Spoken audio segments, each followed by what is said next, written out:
Passar no concurso resolve a sua vida financeira mesmo? Já pensou sobre isso? Se liga aqui nesse vídeo que eu vou te dizer qual é a real sobre a estabilidade financeira e os concursos. E seja muito bem-vindo, muito bem-vinda a esse canal. Eu sou Mayra Blani, sou auditora do TCU, sou a única mulher 2 vezes aprovada nesse concurso. E hoje eu coloco toda a minha experiência, tanto no campo de batalha como concurseira, como tudo que eu estudei depois, tanto sobre as melhores técnicas de estudo, quanto sobre o nosso emocional, que é o que realmente faz a maior diferença, à sua disposição para que você possa alcançar o seu cargo público também, assim como eu e tantos alunos. E bora lá, vamos conversar sobre essa questão. É um tema muito, muito, muito importante de ser dito, porque entender muito bem o seu grande porquê, o porquê pelo qual você está se empenhando nos estudos, é o primeiro grande passo para passar. Você não está simplesmente estudando para uma prova, você está construindo a sua carreira no serviço público. Estudar para concurso é isso. Mas mais do que isso, essa carreira precisa vir para te dar condições de viver a vida que você quer para você. Ou seja, a remuneração que você vai ter no seu cargo público como servidor público, normalmente muito boa e justa para você cumprir a sua função pública, ela serve para te proporcionar o estilo de vida que você deseja. E muitas vezes as pessoas pensam assim de maneira mais rápida, até um pouco mais rasa, de eu vou passar no concurso para resolver minha vida financeira, para ter estabilidade financeira. Mas já parou para pensar exatamente o que é isso? O que significa essa estabilidade financeira? O que significa resolver a sua vida financeira? O que significa isso para você? Isso quer dizer sair das dívidas, ter um salário que dê conta de todas as suas despesas, as que você já tem hoje e as que você gostaria, que te proporcione um padrão de vida um pouco mais elevado. O que é exatamente a bendita da estabilidade financeira? E para cada pessoa isso pode ter um sentido diferente. Eu não estou querendo aqui entrar em questões filosóficas de estabilidade financeira significa você ter todo o seu custo de vida coberto com rendimentos passivos, ou se significa você ter uma renda certa, segura, constante, enfim. Mas mesmo sem a gente entrar nesses pormenores filosóficos do que seria essa estabilidade financeira, e mesmo que a pessoa nunca tenha pensado muito bem a respeito do que isso significa na prática, uma coisa eu acredito que é praticamente unânime. Significa uma questão de tranquilidade de não precisar ficar se preocupando mais com questões financeiras, não precisar mais ficar se preocupando se no mês seguinte vai ou não vai ter dinheiro para pagar as contas e esse tipo de coisa. E num próximo estágio, até ter uma vida mais confortável, poder aí ter o seu cargo que proporciona você trabalhar as horas que são justas e depois ter tempo livre para aproveitar essa vida também, porque faz parte, né? A qualidade de vida entra nisso. Só que será que todo servidor público tem essa estabilidade financeira, tem essa tranquilidade e não precisa mais se preocupar com questões de dinheiro? E olha que interessante, eu estava conversando com um grande amigo meu, que também é auditor lá do TCU, o Rodrigo, e ele tem uma visão que eu achei muito interessante sobre o que um cargo público representa. Ele entende um cargo público como um patrimônio que o governo te concedeu. Te concedeu, sim, claro, né? Depois que você foi lá, fez a sua parte, estudou, passou na prova e conquistou a sua posse. Vamos lá, né? Não é te concedeu do nada, mas enfim. Fazendo uma conta aqui bem de padaria mesmo, tá? Já deixando bem claro que eu não tô sendo nem um pouco técnica, tô desconsiderando inflação, reajuste, férias, 13ª aposentadoria, tudo isso. Fazendo mais uma conta assim bem seca e bem básica só para ilustrar esse ponto, ok? Vamos supor aí que você passou num cargo que vai te dar uma remuneração de R$ 10.000 por mês e você vai ficar 20 anos nesse cargo. Então você teria aí R$ 120.000 por ano, multiplicado por 20, isso daria R$ 2.400.000 nesse período do seu vínculo com o serviço público. De novo, estou desconsiderando todos os outros fatores que poderiam influenciar nesse número aí e estou fazendo uma conta totalmente seca só para ilustrar por que um cargo público seria um patrimônio. Então, em tese, nessas condições, quando você passou no concurso e vai ficar esse período lá, é como se você tivesse adquirido um patrimônio aí de R$ 2.400.000, como se fosse um patrimônio como um direito que você tem, e conforme você vai trabalhando aos poucos a cada mês, esse direito vai saindo lá do governo e entrando no seu patrimônio real. Certo? Tá comigo até aqui? E aí, cada vez que você vai recebendo essas parcelas de 10 mil que eram desse patrimônio fictício, que estava apenas como um direito e passa a ser algo real seu, você precisa cuidar para que ele não evapore. Cabe a você a responsabilidade de transformá-lo num patrimônio real. Como assim num patrimônio real? Uma parte disso, obviamente, vai para as nossas despesas de consumo, vai para os nossos gastos de alimentação, de moradia, de transporte, de educação, enfim. Mas o ideal é que pelo menos uma porcentagem disso seja poupada, seja investida para ir formando um patrimônio real para você. Só que, infelizmente, nem todo mundo enxerga dessa forma e nem todo mundo pensa assim. Ou mesmo que até tenha essa ideia, até concorde na teoria, até faz sentido sim eu gastar 80% do meu salário e investir 20%, ou investir 10%, ou 5%, ou 1% que seja. Na teoria pode fazer sentido, mas não necessariamente isso quer dizer que a pessoa saiba como lidar com esse dinheiro na prática. E tem algo muito comum de acontecer, infelizmente, que é a pessoa que passa no concurso achar que está com a vida ganha, por assim dizer, e perder o seu controle financeiro. Claro que ao passar no concurso, você passou a ter direito a essas parcelas desse patrimônio que o cargo público representa, na visão do meu amigo Rodrigo Lima. Mas não acabou por aí, não. Você precisa ainda cuidar de como que essa parcela que você recebeu do seu patrimônio geral ali do seu cargo vai ser distribuída aí no seu dia a dia. Quais são os gastos ou compras ou investimentos que vão ser feitos aí com esse dinheiro. Então, sim, tem um lado muito legal, que é o lado de que essa parcela está garantida para você. E repare que eu não estou nem contando com a aposentadoria, porque eu realmente acho que cada pessoa já deveria se preparar e ir construindo ali o seu pezinho de meia, a sua reserva, porque as regras da aposentadoria podem mudar. Então não dá para contar que você vai ter lá na frente exatamente o que seria se você aposentasse hoje, beleza?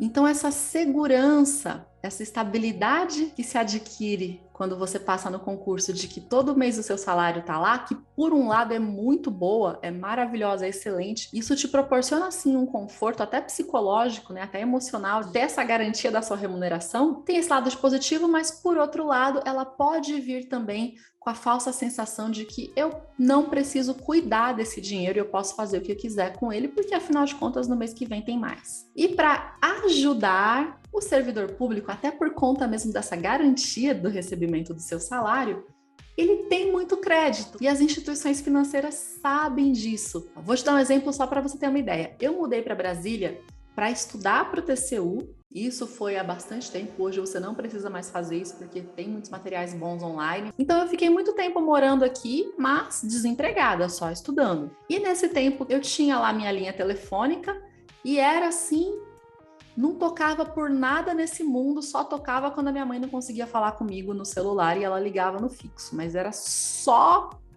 nessa ocasião, tipo uma vez por semana. Depois que eu tomei posse no Supremo, que foi o meu primeiro cargo público logo antes do TCU, mas assim, do dia pra noite, eu comecei a ter que deixar o telefone fora do gancho de tanta ligação de banco, cartão de crédito, seguro, financeiras e gente querendo pegar aí uma parcela do meu salário com juros de empréstimos consignados e créditos e tudo isso. Existem oportunidades também, é claro, não estou falando que cartão de crédito é ruim, muito pelo contrário, se você souber usar, é muito melhor passar no crédito do que no débito, porque o crédito vira milhas e o débito não, mas enfim. Agora, a questão é que é preciso ter cuidado, porque há muitas facilidades, tanto de você saber que você vai receber seu salário direitinho todos os meses, quanto dessas propostas magníficas de empréstimos e créditos e tudo isso que são bombardeadas para os servidores públicos. E essas propostas, elas precisam ser analisadas com parcimônia, com critério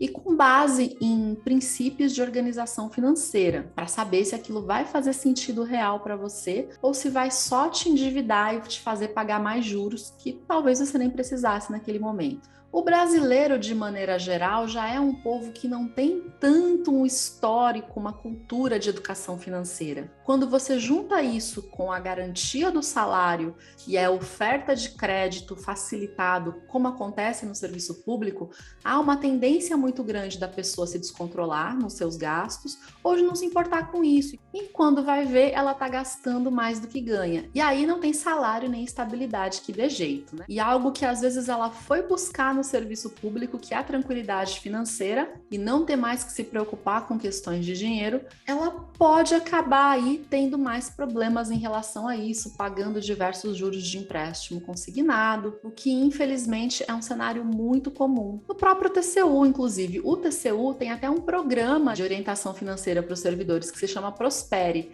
Então, dentro desse programa existe um comitê lá de servidores voluntários que promovem palestras, eventos, artigos dentro do nosso jornalzinho interno com o tema de organização financeira para ajudar a conscientizar os servidores da casa a lidarem melhor com as suas finanças. E só para te dar um outro exemplo, os meus primeiros cargos no serviço público foram no INSS, primeiro como técnica, logo em seguida como analista, e na época, isso faz um tempo, foi 2005, 2006, e a carga horária era menor também, mas o salário não chegava a R$ 3.000 líquidos.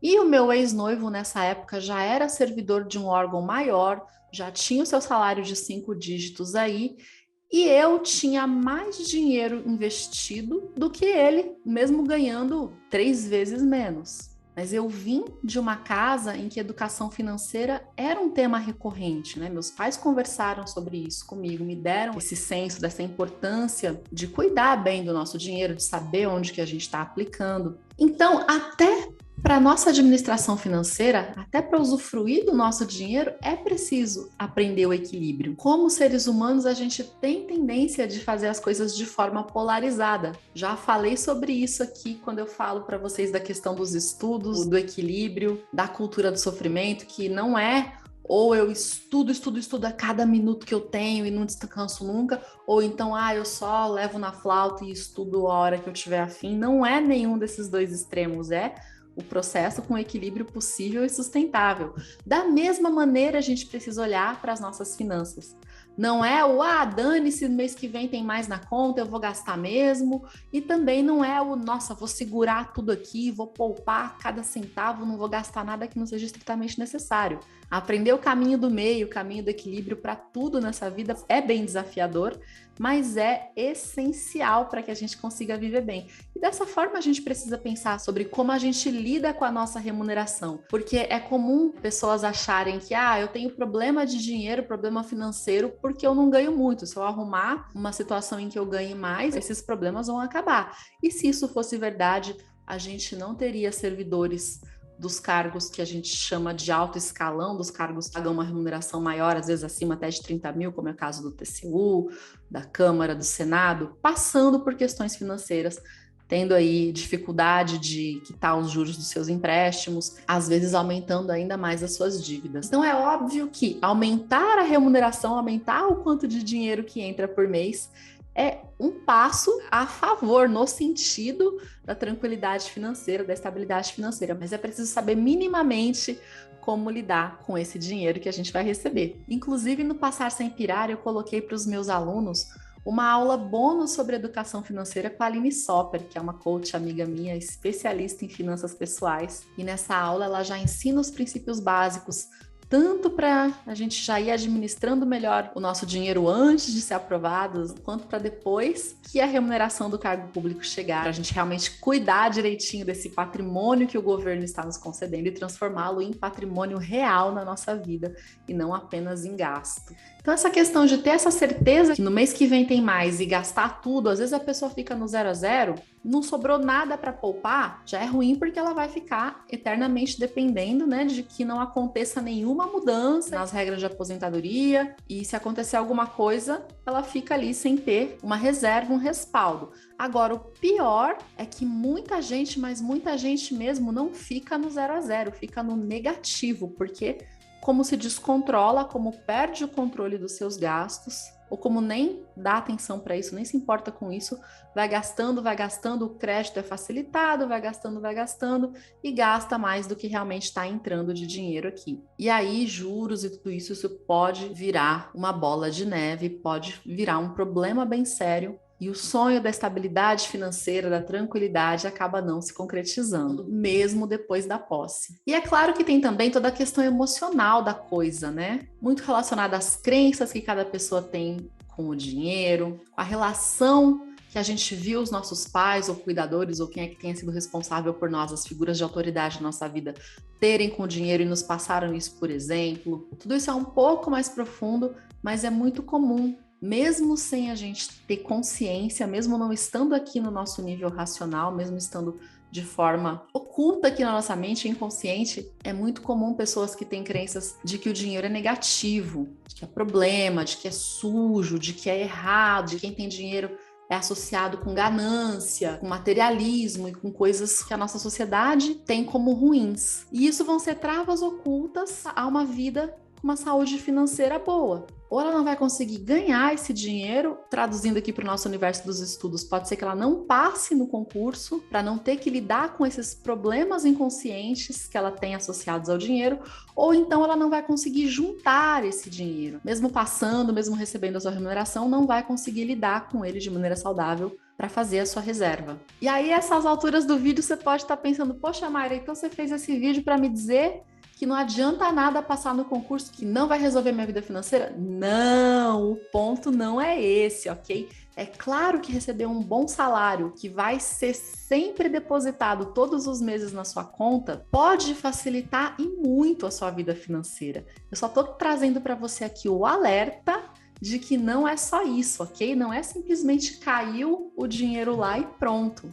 Ser servidor público é uma excelente base para dar um up, né? Para dar um gás aí na sua vida financeira. Mas você precisa fazer a sua parte também, mesmo que minimamente, mesmo que seja apenas tendo controle das suas contas, reservando uma parcela, por menor que seja, para ir fazendo sua reserva e cuidar aí da sua inteligência, tanto financeira quanto emocional, para lidar bem com esse dinheiro e sim poder desfrutar da qualidade de vida e da tranquilidade financeira que o serviço público pode sim te proporcionar. E se você gostou desse vídeo, se fez sentido para você, se te ajudou a refletir um pouquinho mais sobre a questão da sua vida financeira, tanto agora quanto quando você for aprovado, dá o seu joinha aqui para eu saber que esse vídeo te ajudou e aproveita para se inscrever no canal e ativar o sininho para receber as notificações dos novos vídeos, porque tá vindo muita coisa boa por aí.